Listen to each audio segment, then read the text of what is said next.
السلام علیکم۔ بسم اللہ الرحمن الرحیم۔ حضرت ابو ہریرہ رضی اللہ تعالیٰ عنہ فرماتے ہیں کہ نبی کریم صلی اللہ علیہ وسلم نے 10 جاسوس بھیجے اور ان کا امیر عاصم بن ثابت نصاری رضی اللہ تعالیٰ عنہ کو بنایا، جو عاصم بن عمر بن خطاب کے نانا ہوتے ہیں۔ جب یہ لوگ اصفہان اور مکہ کے درمیان مقام ہدیٰ پر پہنچے تو بنی حزیل کے ایک قبیلہ کو ان کے آنے کی اطلاع مل گئی۔ اس قبیلہ کا نام بنو الحیان تھا۔ چنانچہ اس کے تقریباً 113 ننداز ان حضرات کی تلاش میں نکلے اور ان کے نشان قدم کے اندازے پر چلنے لگے۔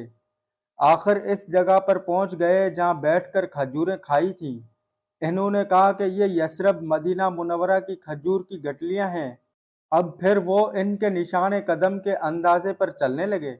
جب عاصم رضی اللہ تعالیٰ عنہ اور ان کے ساتھیوں نے ان کی نقل و حرکت کو محسوس کر لیا تو ایک جگہ پر پناہ لے لی۔ قبیلہ والوں نے انہیں اپنے گھیرے میں لے لیا اور کہا کہ نیچے اتر آؤ اور ہماری حراست خود سے قبول کر لو، تو تم سے ہم وعدہ کرتے ہیں کہ تمہارے کسی فرد کو بھی قتل نہیں کریں گے۔ عاصم بن ثابت رضی اللہ تعالیٰ عنہ نے فرمایا، میں کسی کافر کی پناہ میں نہیں اتر سکتا۔ پھر آپ نے دعا کی، اے اللہ ہمارے حالات کی اطلاع اپنے نبی صلی اللہ علیہ وسلم کو کر دیجئے۔ آخر قبیلہ والوں نے مسلمانوں پر تیر اندازی کی اور حضرت عاصم کو شہید کر دیا۔ بعد میں ان کے وعدے پر 3 صحابہ اترے۔ یہ حضرات حضرت حبیب، زید بن وسنہ اور ایک تیسرے صحابی رضی اللہ تعالیٰ عنہ تھے۔ قبیلہ والوں نے جب ان حضرات پر قابو پا لیا تو ان کی کمان سے تانت نکال کر اسی سے انہیں باندھ دیا۔ تیسرے صحابی نے فرمایا کہ یہ تمہاری پہلی بد عہدی ہے، میں تمہارے ساتھ کبھی نہیں جا سکتا۔ میرے لیے تو انہی کی زندگی نمونہ و مثال ہے۔ آپ کا اشارہ ان حضرات کی طرف تھا جو ابھی شہید کیے جا چکے تھے۔ کفار نے انہیں گھسیٹنا شروع کیا اور زبردستی کی، لیکن وہ کسی طرح سے ان کے ساتھ جانے پر تیار نہ ہوئے تو انہوں نے ان کو بھی شہید کر دیا اور حبیب اور زید بن دسنہ رضی اللہ تعالیٰ عنہ کو ساتھ لے کر گئے اور مکہ میں جا کر انہیں بیچ دیا۔ یہ بدر کی لڑائی کے بعد کا واقعہ ہے۔ چنانچہ حارث بن عامر بن نوفل کے لڑکوں نے حبیب رضی اللہ تعالیٰ عنہ کو خرید لیا۔ آپ نے ہی بدر کی لڑائی میں حارث بن عامر کو قتل کیا تھا۔ کچھ دنوں تک ان کے یہاں قید رہے۔ آخر انہوں نے آپ کے قتل کا ارادہ کیا۔ انہی دنوں حارث کی کسی لڑکی سے آپ نے اس طرح مانگا۔ زیر ناف بال صاف کرنے کے لیے اس نے دے دیا۔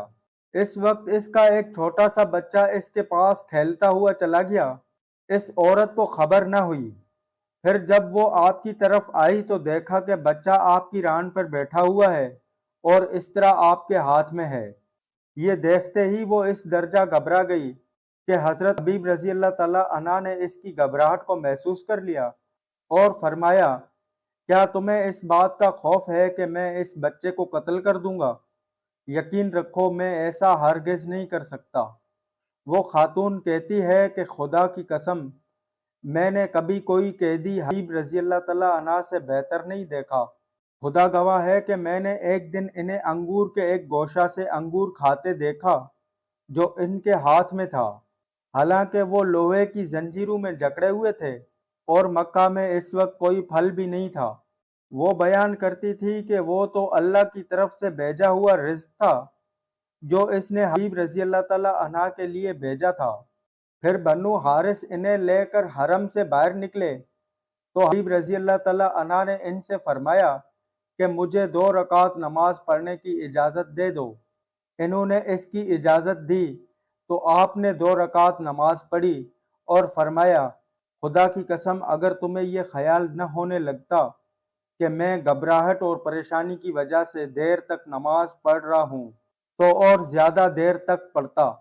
پھر آپ نے دعا کی، اے اللہ ان میں سے ایک ایک کو چن کر ہلاک کر اور ایک کو بھی باقی نہ چھوڑ، اور یہ اشعار پڑھے جن کا ترجمہ یہ ہے، جبکہ میں بحالت اسلام قتل کیا جا رہا ہوں تو مجھے کوئی پرواہ نہیں، کہ اللہ کی راہ میں مجھے کسی بھی پہلو پر بچھاڑا جائے اور یہ صرف اللہ کی رضا کو حاصل کرنے کے لیے ہے۔ اگر وہ چاہے گا تو میرے جسم کے ایک ایک جوڑ پر اجر و ثواب عطا فرمائے گا۔ اس کے بعد ابو سروا عقبہ بن حارث ان کی طرف بڑھا اور انہیں شہید کر دیا۔ حضرت حبیب رضی اللہ تعالیٰ عنہ نے ہی سب سے پہلے ہر اس مسلمان کے لیے جسے قید کر کے قتل کیا جائے 2 رکعت نماز ادا کرنے کی سنت قائم کی ہے۔ قریش کے کچھ لوگوں کو جب معلوم ہوا کہ عاصم بن ثابت رضی اللہ تعالیٰ عنہ شہید کر دیے گئے ہیں تو ان کے پاس اپنے آدمی بھیجے تاکہ ان کے جسم کا کوئی حصہ لائیں جس سے انہیں پہچانا جا سکے، کیونکہ آپ نے بھی بدر کی لڑائی میں ان کے ایک سردار کو قتل کیا تھا، لیکن اللہ تعالیٰ نے ان کی لاش پر بادل کی طرح شہد کی مکھیوں کے پردے بیچ دیے اور انہوں نے آپ رضی اللہ تعالیٰ عنہ کے جسم کی کفار قریش کے ان فرستادوں سے حفاظت کی، چنانچہ وہ آپ رضی اللہ تعالیٰ عنہ کے جسم کا کوئی حصہ بھی نہ کاٹ سکے۔ السلام علیکم۔ اللہ حافظ۔